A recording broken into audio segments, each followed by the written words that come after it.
औज़ुबिल्लाहिमिनश्शैतानिर्रजीम बिस्मिल्लाहिर्रहमानिर्रहीम। अस्सलाम वालेकुम dear students, welcome back to study with Awan. ENG 5 to 4 का लेक्चर 31 है, class division and CDA, introduction to class related discourse and CDA।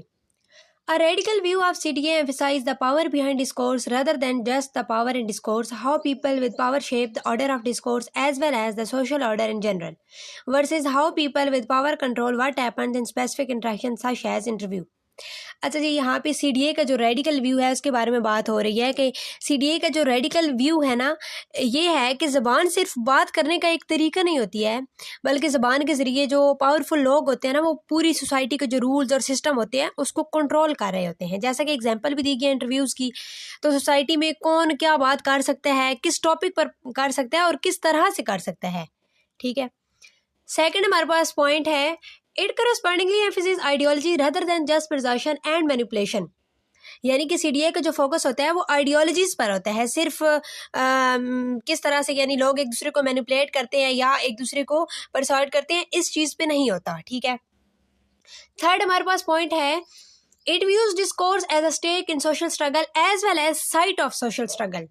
यानी कि जो CDA है ना, उसके मुताबिक डिस्कोर्स एक जगह भी होती है सोशल स्ट्रगल के लिए और ख़ुद ये एक सोशल स्ट्रगल भी होती है। ठीक है, फिर यहाँ पे CDA का जो पर्पस है नेक्स्ट पॉइंट में वो बताया गया है, CDA aims to raise people consciousness of how language contribute to the domination of some people by other, a step toward social emancipation. इसका क्या मतलब है, यानी CDA लोगों को ना कॉन्शियस बनाता है और उन्हें बताता है कि कैसे ज़बान के ज़रिए कुछ लोग दूसरों को कंट्रोल करते हैं, और फिर जो सोशल इमेंसिपेशन का मतलब होता है आज़ादी की तरफ लेके जाता है लोगों को, यानी सोसाइटी में इंसाफ और बराबरी लाने की कोशिश करता है। ठीक है, तो अगर आपसे CDA के एम्स पूछेंगे तो ये आप पॉइंट्स लिख सकते हैं। नेक्स्ट हमारे पास ज़ुर्ट्समैन का, और यहाँ पे एक और स्कॉलर जो है उनका नाम है रीगन, इनका कॉन्सेप्ट बताया गया है। Explain CDA is neither constituted by an homogeneous theoretical framework nor by a set of fixed methodological tools, as each individual research project fine-tunes its theoretical and conceptual framework as well as its methodology to its subject of investigation. CDA may be understood as the transdisciplinary analysis of dialectical relation between discourse and other objects, elements or movement as well as analysis of the internal relation of discourse। अच्छा जी, ज़ुर्ट्समैन का और Regan का basically concept ये था कि ये दो scholars कहते हैं कि जो CDA है ना, उसका कोई एक फिक्स्ड मेथड नहीं होता है, यानी हर रिसर्चर ने ना उसे अपने टॉपिक के मुताबिक और अपनी थ्योरी के मुताबिक उसको और टूल्स को सिलेक्ट किया है। यानी ये एक ट्रांस डिसिप्लिनरी फील्ड है, अलग अलग फील्ड्स इसमें ना मिली हुई हैं। ठीक है, सिंपल वर्ड्स में आपके लिख सकते हैं। फिर हमारे पास फेयरक्लॉफ का कॉन्सेप्ट है, the focus is this not exclusively on discourse as language but on semiosis, the process of meaning making. CDA always contain explicit commitment of critique problematic social practices with a view of transforming them for a better, and an analysis conducted usually contain a normative component। फेयरक्लॉफ का क्या कहना था, फेयरक्लॉफ का basically ये नज़रिया था कि CDA जो है ना वो सिर्फ ज़बान का एनालिसिस नहीं करता। सिम्योसिस का क्या मतलब होता है, प्रीवियस चैप्टर्स में हम पढ़ चुके हैं, यानी जो मीनिंग मेकिंग के बाकी तमाम ज़रा होते हैं, तस्वीर हो सकती हैं, सैम्बल्स हो सकते हैं, जेस्चर हो सकते हैं, तो ये इन सब को भी एनालाइज करता है। ठीक है, CDA सिर्फ लैंग्वेज को एनालाइज नहीं करता बल्कि इन तमाम जो वेज ऑफ मीनिंग मेकिंग है ना, सैम्बल, जेस्चर, पिक्स वगैरह, इनको भी एनालाइज करता है। फिर हमारे पास नेक्स्ट ये पॉइंट है कि CDA जो है ना ये न्यूट्रल नहीं है। ठीक है, किस तरह से, यानी जो अब जो CDA है ना वो ओपनली क्रिटिसाइज करता है अनजस्टिस को, प्रॉब्लमेटिक जो सोशल प्रैक्टिसेस होती हैं, और कहता है कि कोई भी रिसर्च या एनालिसिस जो है ना वो न्यूट्रल नहीं होता, और हर किसी के पीछे कोई ना कोई आइडियोलॉजी होती है, चाहे वो बेशक हाइड भी हो। ठीक है, ये हम प्रीवियस चैप्टर में भी पढ़ चुके हैं। CDA और कल्चरल क्लास इनजस्टिस क्या है। This normative component is important because it embodies a convictivism that there is no neutral and value-free social silence. Therefore, claims about the apolitical nature of linguistic analysis are regarded to be themselves ideological. They conceal their own political interest, and CDA researchers have worked in a varied ways while always incorporating in their work as interest in combating injustice in contemporary society. Many researchers have tended to concrete on cultural injustice in their work. CDA can help in class class analysis, analyzing class as a culture, as meaning making, as presented reality and so on. अच्छा जी, basically यहाँ पे ये बात हो रही है कि जो CDA है ना वो फोकस करता है कल्चरल इनजस्टिस पे, यानी किस तरह से कल्चर में अनफेयर सिस्टम चलते हैं, और क्लास के एनालिसिस पे, यानी कि कैसे काम करने वाले जो लोग होते हैं, जैसे वर्किंग क्लासेस होती हैं, वर्किंग क्लास जो होती है वो अपनी सोच की वजह से, अपने कल्चर और अपनी ज़बान के ज़रिए अपनी एक आइडेंटिटी बनाते हैं. एग्जांपल हम ले सकते हैं कि जो CDA होता है ना वो हेल्प करता है समझने में यूरोप के मुल्कों में ना जिस तरह वर्किंग क्लास जो होती है वो लोग राइट विंग पॉपुलिस्ट पार्टीज़ को सपोर्ट क्यों करते हैं, जैसे कि फ्रंट नेशनल फ्रांस की है और गोल्डन डॉन ग्रीक. ठीक है, ये इन्होंने जस्ट एज एग्जांपल दी हुआ है, इसको आप रीड कर सकते हैं, ऐसा इंपॉर्टेंट नहीं है. नेक्स्ट टॉपिक है हमारे पास the concept of class and socio economic resources. In January 2011 the BBC launch the great British class service, GBCS. सबसे पहले तो इसको हाईलाइट कर ले, GBCS stand for great British class survey, तो इसको हाईलाइट कर ले, ये MCQs में आ सकता है. BBC ने ये 2011 में एक सर्वे किया था जिसका नाम था ग्रेट ब्रिटिश क्लास सर्वे. इसका मकसद ये समझना था ना कि यूके में जो क्लास सिस्टम है वो किस तरह का है, बस इसके बारे में सिर्फ ये याद रखना है. फिर उसके बाद एक और सर्वे हुआ और जिसका नाम था GFK. अब इसके जो रिजल्ट्स थे ना वो ज़्यादा एक्यूरेट थे. अब इसमें 7 क्लासेस जो थी वो डिफाइन की गई थी जो कि इकोनॉमिक, सोशल और कल्चरल रिसोर्सेज की बेस पे थी. और ये वाला जो सर्वे था ना ये जो बर्डियो की थ्योरी है ना उस पे बेस था. ठीक है, अब इसमें वो 7 क्लासेस कौन सी थी आइए उनको देखते हैं. सबसे पहले थे इलीट क्लास. ये कौन लोग थे? ये जो बहुत अमीर लोग और हाई लेवल जॉब्स और जिनके पास बहुत पैसा और जिनका हाई कल्चर था वो लोग थे. फिर दूसरे नंबर पे आते हैं इस्टेब्लिश्ड मिडिल क्लास. थे मिडिल क्लास यानी इस्टेब्लिश्ड थे, यानी इनके पास अच्छी जॉब्स थी, प्रोफेशनल्स थे, इंजीनियर, टीचर्स वगैरह थे और इनके पास भी अच्छा खासा पैसा था. फिर उसके बाद आते हैं टेक्निकल मिडिल क्लास. ये कौन लोग थे? ये साइंस और टेक जॉब्स वाले थे ना, और पैसा भी इनके पास था लेकिन इनके ज़्यादा सोशल लिंक्स नहीं थे. ठीक है, तो ये टेक्निकल मिडिल क्लास थे. फिर हमारे पास आते हैं न्यू एफिलेंट वर्कर्स. ये कौन से लोग थे? अब ये यंग और स्किल्ड वर्कर थे ज़्यादातर, इलेक्ट्रीशियंस और सेल्स वगैरह, और इनके पास थोड़ा पैसा था और एक्टिव इनकी लाइफ थी. ठीक है, फिर उसके बाद आते हैं ट्रेडिशनल वर्किंग क्लास. ये पुरानी जनरेशन के लोग थे और इनकी इनकम भी लो थी और इनका जो सोशल सर्कल था वो भी बहुत कम था. ठीक है, फिर उसके बाद थे इमरजेंट सर्विस वर्कर. ये कौन थे? ये यंग सर्विस वर्कर थे, यानी जो स्टाफ, बार स्टाफ हो गया, कस्टमर सर्विस वाले लोग हो गए, और कम पैसा था लेकिन इनकी सोशल लाइफ मतलब अच्छी थी. ठीक है, उसके बाद थे प्रीकैरिएट. ये कौन से लोग थे? ये क्लीनर या वैन ड्राइवर और केयर वर्कर थे. अब इनकी जो पुअर लोग थे, यानी सबसे ज़्यादा पुअर कंडीशन इन लोगों की थी और इनके पास कोई जॉब की सिक्योरिटी नहीं थी और ना इनके पास इतना पैसा था और ना इनके पास कोई सपोर्ट सिस्टम था. तो ये GFK का जो सर्वे था उसमें ये 7 क्लासेस डिफाइन की गई थी. ठीक है, फिर हमारे पास है बॉर्डियो के मुताबिक ना क्लास के 5 इसमें पहलू थे. वो कौन से 5 पहलू थे? सबसे पहले जो है ना इकोनॉमिक रिसोर्सेज. इसका क्या मतलब है? यानी घर, ज़मीन, प्रॉपर्टी, यानी किस बेसिस पे ये क्लास डिवीजन की गई थी. इसके 5 बेसिकली पहलू थे. सबसे पहले था इकोनॉमिक रिसोर्सेज. इकोनॉमिक रिसोर्सेज में घर, ज़मीन, प्रॉपर्टी और तनख्वाह वगैरह आ जाती है, और बहुत अच्छी इन्वेस्टमेंट यानी कि वेल्थ उसको आप कह सकते हैं. ठीक है, उसके बाद सोशो कल्चरल रिसोर्सेज यानी कि काम, और उसके बाद तालीम, उनकी एजुकेशन, टेक्नोलॉजी का यूज़, दोस्त और सोशल सर्कल, और सोसाइटी में इज़्ज़त और स्टेटस के हिसाब से. अब इनके पास मेन पॉइंट्स जो है ना वो याद रखें. फिर उसके बाद आता है बिहेवियर में क्या था कि ये लोग कहाँ शॉपिंग करते हैं, क्या ब्रांड्स लेते हैं और इनके शौक क्या हैं, टीवी, गेम्स वगैरह, गोल्फ वगैरह. इसके अलावा इनका जो बोलने चलने का अंदाज है वो कैसा है. ठीक है, बिहेवियर में ये सब आ जाता है. फिर उसके बाद लाइफ कंडीशन में क्या था कि पॉलिटिक्स में असर उनका कितना है, हेल्थ और कंफर्ट के हिसाब से वो किस मतलब किस जगह पे हैं, और एरिया कैसा है, वर्किंग क्लास है या मिडिल क्लास है. उसके बाद स्पेशल कंडीशन यानी मूवमेंट जो है वो उनकी सिर्फ लोकल है या इंटरनेशनल है. वो सिर्फ अपनी कंट्री में ही मूव करते हैं या बाहर भी वो सफ़र वगैरह करते हैं. घर या ऑफिस का साइज़ उनका कितना है और किस टाइप का उनका घर है, फ्लैट है या उनका मतलब किस तरह का घर है. ठीक है, तो ये सारे वो 5 पहलू थे. पहले आप इनको बाय नेम याद कर लें, फिर आप इनकी डिटेल खुद से लिख सकते हैं। Special condition, life condition, behaviour, socio cultural resources and economic resources. Next topic है हमारे पास क्लास एंड CDA रिसर्च। अब इस टॉपिक में बेसिकली हम ये पढ़ेंगे कि जो CDA रिसर्चर है ना, उन्होंने ज़्यादातर क्लास के टॉपिक को फोकस नहीं किया, और जो ज़्यादा रिसर्चर हैं वो जेंडर, पावर और आइडियोलॉजी पर ही उन्होंने जो अपनी थ्योरीज हैं वो दी हैं।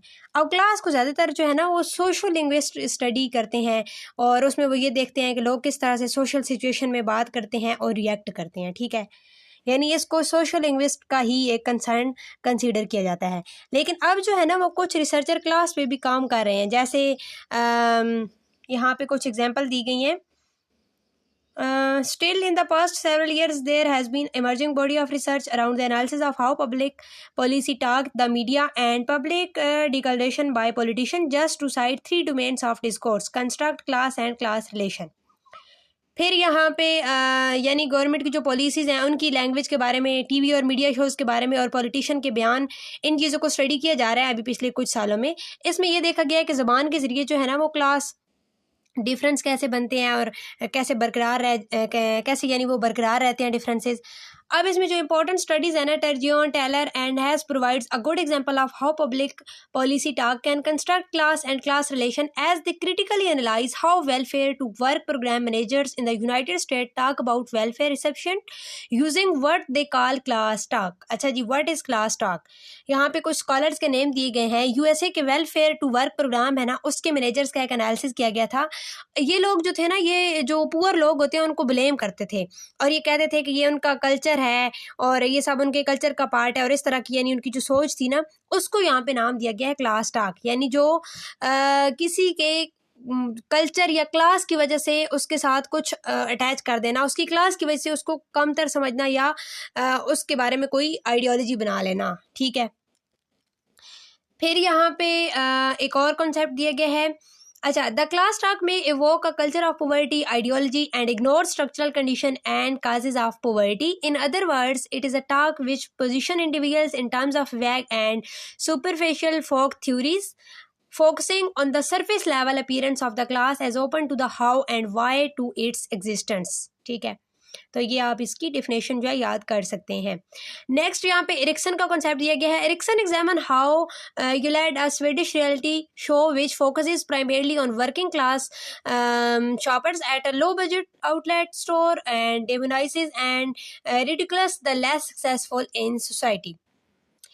यहाँ पे एक स्वीडन का जो रियलिटी शो है यूलैड, उसकी एग्जांपल दी गई है, उसको स्टडी किया गया कि उसमें जो वर्किंग क्लास लोग हैं ना उनका मजाक बनाया जाता है और उन्हें लो वैल्यू दिखाया जाता है, ठीक है।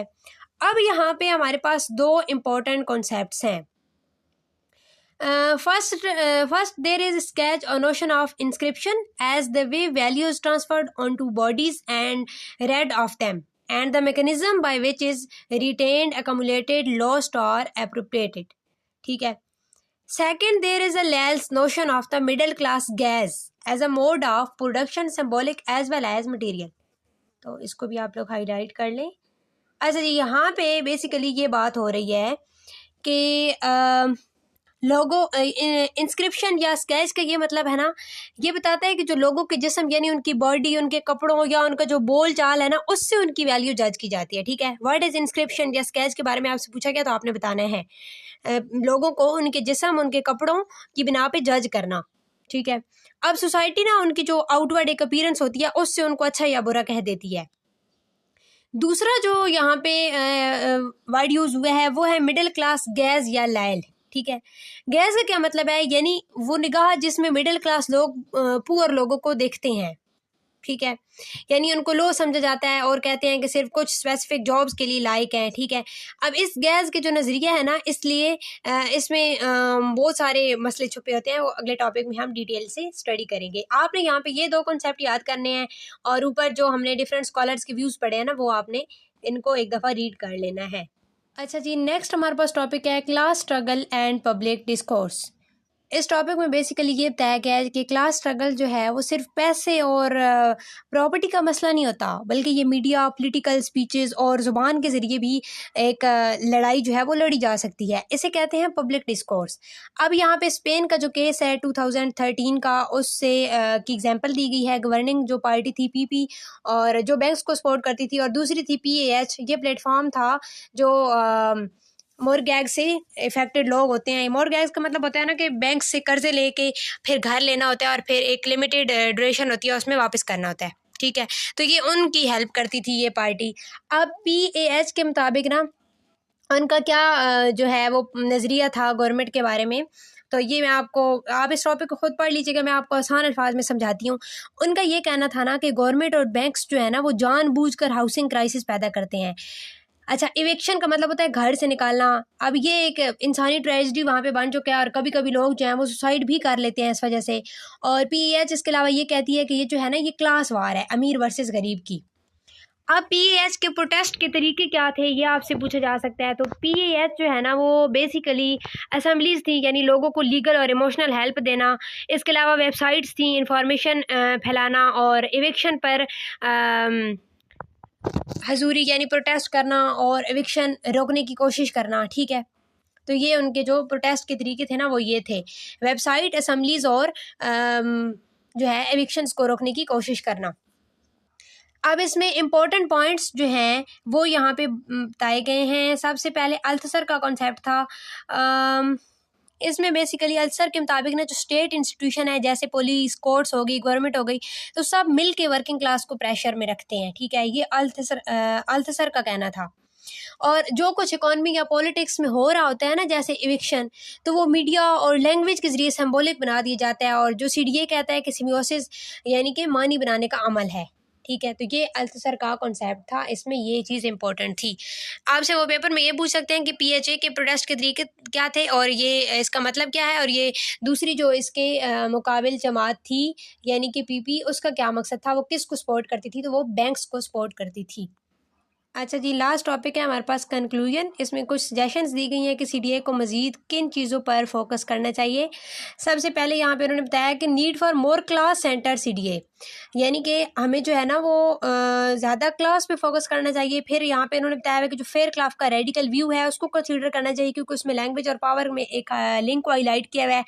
उसके बाद सीडीए में जो क्लास और इकोनॉमिक इश्यूज़ है ना उन पर बहुत कम काम हुआ है, और अगर सीडीए को बेहतर बनाना है तो क्लास स्ट्रगल और पोलिटिकल इकॉनमी को भी कंसीडर करना चाहिए। इसके अलावा यहाँ पे इन्होंने फिर बताया हुआ है कि जो ट्रेडिशनल सीडीए है ना उसकी कुछ लिमिटेशंस हैं। सीडीए हर वक्त क्लास को समझने के लिए काफ़ी नहीं होता। ठीक है, यानी क्लास को समझने के लिए ना सिर्फ सीडीए हर वक्त काफ़ी नहीं होता, ये कॉन्टेक्स्ट डिपेंडेंट है, और क्लास डायनामिक चीज़ है, यानी वक्त के साथ साथ क्लास बदलती रहती है। मे बी एक दफ़ा एक फैमिली मिडिल क्लास हो, और वक्त के साथ साथ वही फैमिली एक इस्टेब्लिश मिडिल क्लास या इलीट क्लास बन जाए, तो क्लास डायनामिक चीज़ है। इसके अलावा सीडीए को ज़्यादा रियल कॉन्टेक्स्ट और लोगों की लाइफ पर बेस होना चाहिए। ठीक है, फिर यहाँ पे उन्होंने सीडीए और एथनोग्राफी की फ्यूजन के बारे में बताया है। जिस तरह शिजनोव्स्की का ये कहना है कि हमें सीडीए से ना सीडीज क्रिटिकल डिस्कोर्स स्टडीज़ की तरफ मूव करना चाहिए। ठीक है, क्रिटिकल डिस्कोर्स एनालिसिस से क्रिटिकल डिस्कोर्स स्टडीज़ की तरफ मूव करना चाहिए, और जहाँ पे कॉन्टेक्स्ट और लोग इम्पोर्टेंट हैं। ठीक है, एक और स्कॉलर का फिर कॉन्सेप्ट बताया गया है, मोनिका हेलर, और इनका ये कहना था A move in his direction seems consistent with Monica Heller calls for a critical ethnographic approach to the study of language and society issues।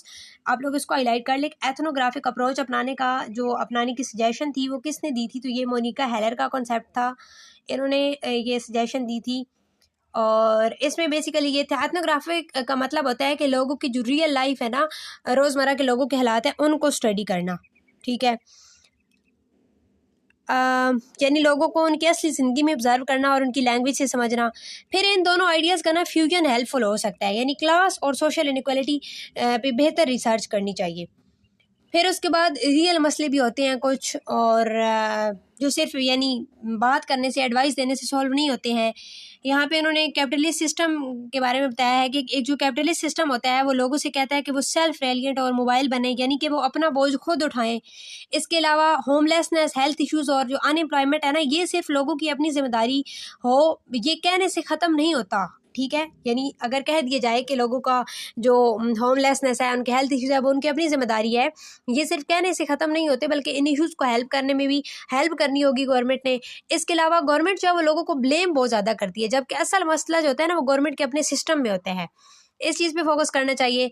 और डिस्कोर्स एनालिसिस हेल्प करता है कि जो है ना, ये समझने में हेल्प करता है कि किस तरह जो पॉलिसी है वो लैंग्वेज और इनजस्टिस को छुपाती है या सामने लाती है। ठीक है, तो ये कुछ इंपॉर्टेंट पॉइंट्स थे। मिलते हैं नई वीडियो में नए टॉपिक के साथ। दुआ में याद रखिएगा। अल्लाह हाफिज़।